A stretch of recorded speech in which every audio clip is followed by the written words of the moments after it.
สบายดีทุกคนมามื้อนี้สิพาทุกคนมาเฮ็ดเมี่ยงข้าวหรือว่าเมี่ยงคำเนาะหรือว่าบางคนก็อาจจะเอิ้นว่าเมี่ยงเมืองหลวงเนาะ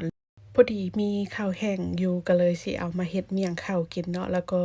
สิเอาสูตรวิธีเฮ็ดมาแบ่งปันทุกคนได้เบิ่งนำกันขั้นตอนทำอิฐนี้ก็สิไปทอดข้าวโคบก่อนเนาะให้ทุกคนข้างหม้อน้ำมันให้มันร้อนๆหลังจากนั้นก็ใส่ข้าวแห้งลงไปทอดจนมันฟูขึ้นมาแบบนี้เด้อให้มันออกเหลืองๆก่อนแล้วจึงตักขึ้นเนาะแต่ว่าของข้อยมื้อนี้มันสิออกค่ำๆเพราะว่ามันเป็นข้าวกำเนาะหลังจากนั้นก็พักให้เสด็จน้ำมันแล้วก็เอามาบดให้ข้าวโคบมันมุนละเอียดดีเลยเด้อถ้าไผบ่มีเครื่องบดสามารถตำเอาก็ได้เนาะตำให้มันมุนๆเลย หลังจากนั้นก็ตักขึ้นใส่ถ้วยพักเมียนต่อมาก็ข้างหม้อใส่น้ำมันลงไปเนาะแล้วก็เอาหอมแดงกับกระเทียมลงไปเจียวจนกว่าหอมแดงกับกระเทียมเหลืองกรอบดีเลยเด้อ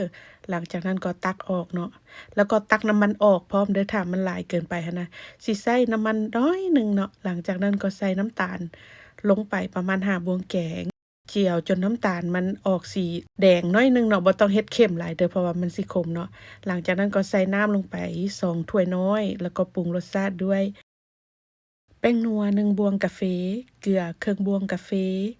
น้ำปลา2บวงแกงหลังจากนั้นก็คนทุกอย่างให้เข้ากันแล้วก็ชิมรสชาติเด้อปรุงรสชาติให้มันออกเค็มๆหวานๆแน่เนาะแล้วก็ใส่หอมเจียวก่อนหน้านี้ลงไปแต่ว่าบ่ต้องใส่หมดเด้อจงไว้เพื่อโรยหน้าทางเทิงแหน่หั้นนะ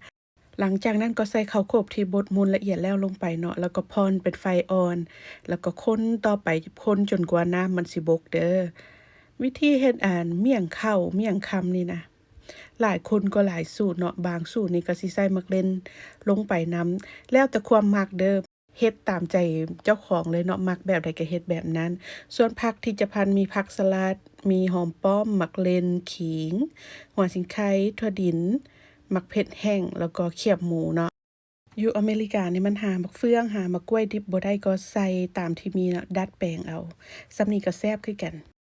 ถ้าแม่นไผมักวิดีโอก็อย่าลืมกดไลค์กดแชร์เป็นกำลังใจให้แม่ครัวแหน่เด้อเพื่อสิได้มีกำลังใจเฮ็ดวิดีโอใหม่ๆออกมา